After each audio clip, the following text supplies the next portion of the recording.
안녕하세요. 주단쌤입니다. 오늘은 집에서 수학 공부를 하는 방법 중에 교과서를 가지고 공부하는 방법에 대한 영상을 준비했습니다. 학력고사 전국수석 및 수능 만점자가 교과서로만 공부했어요 라고 하는 말이 거짓말이라고 생각하셨다면 오늘 이 영상 끝까지 주목해주세요. 일단 오늘은 교과서를 총 3종류를 이제 준비했습니다. 이렇게요. 초등학교, 중학교, 고등학교 이렇게 교과서를 준비를 했는데요. 일단 초등학교 교과서는 한 종류밖에 없어요. 그리고 교과서와 익힘책으로 구성이 되어 있습니다. 중학교 교과서는 우리 아이들이 구할 수 있는 검정 교과서가 10종이 있는데요. 교학사, 군성출판사, 동아출판 이런 출판사들에서 만들어낸 것들이고요. 고등학교 수학 교과서는 총 9종의 검정 교과서가 있습니다. 대부분의 학교에서 채택하고 있는 교과서들이 이 범주들 안에 들어갈 거예요. 교과서는 각 학년이 시작되기 전에 학교에서 배부를 하고요. 이번 코로나 사태 같은 경우에는 일부 학교에서는 각 가정의 선생님이 직접 배달하시기도 하고 아마도 새 학기에 인사를 못했기 때문이었겠죠. 그리고 택배를 통해서 배송을 하는 학교도 있다고 합니다. 원래 이렇게 학교에서 배부하는 것이 원칙이지만 때때로 우리 아이들이 교과서를 잃어버리기도 하잖아요. 그리고 때에 따라서는 학교용, 가정용, 학원용 등등 여러 권의 같은 교과서가 필요할 수도 있습니다. 그래서 온라인과 오프라인에서 교과서를 구매할 수가 있는데요. 일단 네이버나 구글에 한국 더민정 교과서 협회라고 검색을 하시면 메인 페이지에 교과서 구입 안내를 통해 온라인 주문하는 방법과 오프라인에서 구입할 수 있는 서점 목록이 뜹니다. 학기 초에는 온라인, 오프라인 모두 교과서들을 구하기 굉장히 쉽지만 학기가 좀 지났거나 아니면 방학 중에는 꼭 재고가 있는지 서점에 확인 전화를 하셔야 할 거예요. 그리고 온라인에서도 품절인 경우가 있으니까 이때는 출판사에 따로 문의를 하셔야 합니다. 팁을 하나 드리자면 1학기 때 2학기 교과서는 잘 못 구해요. 그렇기 때문에 2학기 교과서가 필요할 거라고 생각이 드시면 미리 전년도 2학기에 준비를 해두시는 게 좋을 것 같습니다. 아무튼 저도 이 온라인, 오프라인을 통해서 초등학교, 중학교, 고등학교 교과서를 구매했어요. 그럼 지금부터 교과서를 같이 봐볼게요. 오늘 영상은 초등학교 편입니다. 일단 초등학교에서는 대표적으로 5학년 1학기 교과서를 같이 보도록 하겠습니다. 현재 교과서는 2015 개정교육과정에 모두 적용된 교과서고요. 지금부터 구성을 같이 보시면은 일단 차례 앞부분에 이렇게 구성이 잘 나와 있습니다. 수학을 내 친구부터 도전수학, 그리고 얼마나 알고 있나요? 그리고 탐구수학, 수학으로 세상 보기까지 이렇게 나누어져 있는데요. 그리고 잘 아시는 것처럼 뒷부분에는 우리 아이들 준비물꾸러미가 이렇게 붙어 있습니다. 다양한 형태의 학습 보조 도구들이 이렇게 종이 형태로 만들어져서 붙어 있어요. 자, 우리 아이는 이 교과서를 가지고 학교에서 수업을 받습니다. 그런데 오늘 이 영상의 주제가 집에서 공부하기잖아요. 집에서 교과서를 가지고 어떻게 공부할까요? 저는 일단 학교에서 배우듯이 꼼꼼하게 모든 내용을 다 해보라고 권유하지는 않습니다. 학교 수업의 영역은 당연히 남겨두어야죠. 교과서를 가지고 예습과 복습 차원에서 이제 설명을 드려볼 건데요. 오늘은 예습에 조금 더 초점을 맞춰서 설명합니다. 먼저 수학은 내 친구라는 파트를 먼저 한번 볼게요. 이거는 각 교과서의 가장 앞부분에만 나와 있는 부분입니다. 제일 앞에 나와 있는데 일단은 해보는 게 좋아요. 왜냐면 수학과 친해질 수 있도록 재미있게 할 수 있는 여러 가지 행동들이라고 하니까요. 학교에서 만약에 다루고 있지 않다면 집에서라도 가볍게 해보는 거는 좋을 것 같아요. 그리고 이제 본문이 이렇게 쭉 나옵니다. 본문이 쭉 나오고요. 그리고 나서 이제 도전수학이라는 파트가 나와요. 이 도전수학이라는 파트는 문제를 만들거나 탐구하거나 비교하거나 등등 각 단원에서 요구하는 학습 역량을 발휘하는 그런 부분입니다. 그리고 얼마나 알고 있나요? 이 부분은 보시는 것처럼 연습 문제들이고요. 그리고 이제 탐구수학이라는 거는 이론을 문제에 적용하는 부분입니다.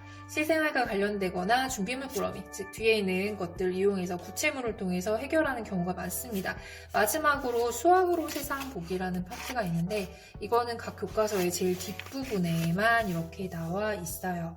자, 지금 5학년 1학기 이제 나와 있는 수학으로 세상 보기를 보니까 제주도를 통해서 제주도를 소개하고 음식이나 지리적인 부분에 수학적인 이론들이 숨어 있다는 내용들을 소개하고 있습니다. 이 부분은 초등학교 1학년 1학기부터 6학년 2학기까지 총 12개의 주제가 있을 거잖아요. 이것만 모아봐도 초등학교 수학에서 배우는 내용들을 세상과 관련해서 유익하게 익힐 수 있을 것 같습니다. 만약에 이 부분도 학기가 끝날 때까지 학교에서 다루지 않는다면 방학 때 집에서 한번 해보는 것을 추천합니다. 아무튼 초등 수학 교과서는 이렇게 생겼습니다. 자, 그러면 여기서 예습에 해당되는 부분은 어디일까요? 저는 제가 언급 없이 슥 넘어갔던 부분을 조금 주목해 볼까 합니다. 바로 여기예요. 각 단원이 시작되는 부분인데요. 자, 앞에서 보시면 아시겠지만 5학년 1학기 부분은 총 이렇게 6개의 단원으로 구성이 되어 있습니다. 자연수의 혼합계산 파트가 처음 시작하는 부분이 이렇게 날개 형태가 숨어있는 이런 부분인데요. 이 부분을 도입이라고 해볼게요. 자연수의 혼합계산 단원을 보면 이 제목 밑에 자연수의 혼합계산을 알아볼까요? 라고 쓰여 있어요. 이게 이 단원의 커다란 목표겠죠? 그리고 이제 날개 부분을 이렇게 열면 어떤 부분이 있냐면 이 단원에서 배우게 될 내용들을 만화 형태로 이렇게 소개해둔 부분이 있습니다. 어떤 단원은 정말 요약적으로 잘 설명해 놓은 것도 있고 어떤 부분은 이제 조금 호기심을 불러일으키는 그런 구성으로 되어 있는 것도 있어요. 그래서 이 부분을 아이들이 또 만화 좋아하니까 이 단원에서는 이런 내용들을 다루는구나 라는 걸 미리 알아보는 것도 굉장히 좋겠죠.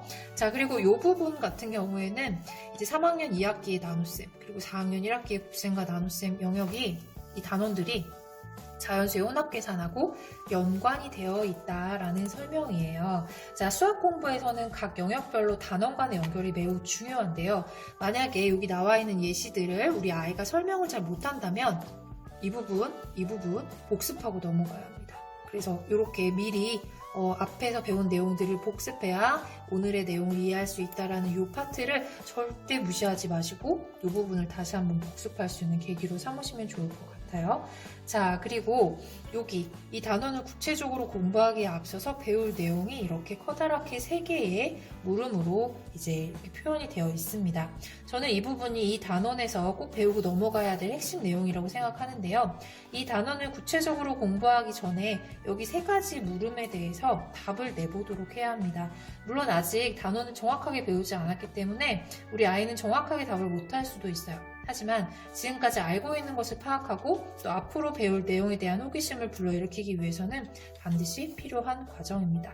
그리고 저는 이런 부분들을 이제 공부하면서 아이들이 노트 쓰기 연습을 병행하면 좋을 것 같다고 항상 얘기를 하고 있는데요. 기본 노트, 이렇게 줄 그어져 있는 그런 노트를 준비를 하셔서 5학년 1학기 단원 총 6개 있었잖아요. 그 중에서 1단원 자연수 혼합계산을 쓰시고 3학년 2학기의 나눗셈 그리고 4학년 1학기의 곱셈과 나눗셈 단원에 대해서 기억이 나는 부분을 아이한테 적도록 해주세요. 그리고 이렇게 예시로 나와 있는 거에 대한 답도 혹은 자신의 설명도 한번 적어보고 자기가 문제도 새롭게 만들어가지고 이 부분을 잘 알고 있는지를 확인할 수 있는 그런 노트 사용을 하시면 좋을 것 같습니다. 자, 저는 특히 초등학교 때일수록 아이들이 수학 이론에 대해서 명시적으로 이거야 라고 배우는 것보다는 자신의 수준으로 이해하고 표현할 수 있는 시간을 충분히 갖도록 해서 아이가 충분히 고민할 수 있는 그런 시간이 주어져야 한다고 생각하거든요. 그래야 가장 더 잘 이해하고 또 나중에도 조금 어려운 내용이더라도 잘 기억할 수 있게 됩니다. 그러니까 이런 과정을 우리는 예습이라고 칭할 수 있는 거겠죠. 자, 그리고 다음 장부터는 이제 교과서 내용들이 순서대로 나오게 되는데요. 우리는 지금 예습 과정이기 때문에 이거를 막 꼼꼼하게 읽고 그런 거는 수업 시간에 한다고 말씀을 드렸고 지금은 소설책 읽듯이 슥 읽으면서 모르는 단어들에 이렇게 동그라미를 쳐볼 거예요. 자, 우리 아이가 여기서 모르는 단어가 뭐가 있을까 엄마가 잘 모르실 수도 있지만 아이들은 의외로 이게 무슨 단어였지? 무슨 뜻이었지? 하는 부분이 있을 수 있습니다. 그런 부분에 동그라미를 치고 그 단어들을 사전에서 찾아보면서 이 교과서에서 선생님이 설명을 할 때 모르는 단어 때문에 이해를 못하지 않도록 그렇게 이제 훈련을 시켜주시는 게 굉장히 중요해요. 자, 수학에는 일상적으로 쓰이는 언어들도 단어들도 많이 있지만 수학적 어휘, 즉 수학 용어나 단어 같은 것들을 이해하는 것도 매우 중요합니다. 이 부분은 다음에도 자세히 다뤄볼게요. 왜냐면 오늘 그 내용까지 하면 너무 내용이 많아서 저희가 이거를 다른 영상으로 찍어서 연결을 시켜 놓을 테니까 이제 원하시는 분들은 그런 영상도 찾아보시면 좋을 것 같습니다. 그리고 만일 아이가 쓰는 거에 익숙하지 않은 아이라면은 말로 하는 것도 좋아요. 자, 수학 교과서를 보시면 아시겠지만 여기 보세요. 말해보세요. 그 다음에 뭐 말해보세요. 이런 내용들이 굉장히 많거든요. 그래서 이런 부분들이 우리가 학교 다닐 때, 부모 세대가 학교 다닐 때랑 굉장히 다른 부분입니다. 친구들 앞이라면은 틀릴까봐 걱정을 많이 하는 아이라도 엉뚱한 대답이라도 환영하는 부모님 앞에서는 얼마든지 자유롭게 자신의 의견을 이야기할 수 있잖아요. 그리고 노트에 쓴 아이라도 마지막에는 발표하는 연습으로 마무리를 하도록 해주셔야 합니다. 이 역량은 고등학교, 대학교, 사회에서도 점점 더 중요해지는 역량이니까요.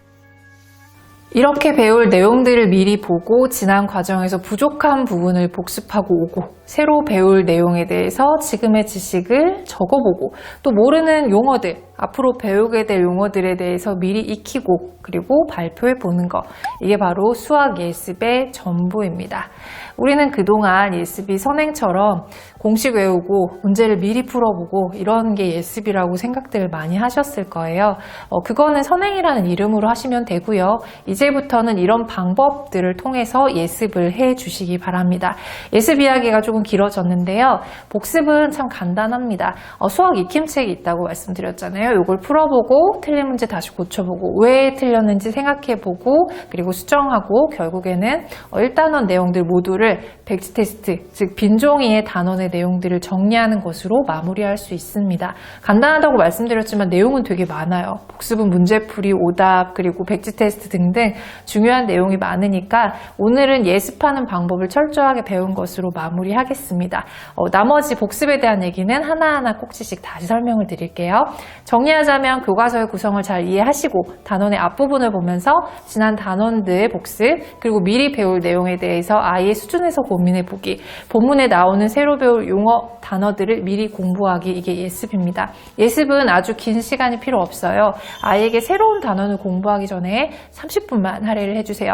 이렇게 예습하고 나면 아이는 수업을 들으면서 수업 중에 무엇에 더 집중하는 것이 좋은지, 단원 맨 앞에 물음에 대해서 배운 내용들을 이렇게 대답할 수 있겠다라는 생각들을 무의식 중에라도 할 수 있게 됩니다. 꼭 해보시기를 바라요. 이런 습관은 초등학교 때부터 만들어야 합니다.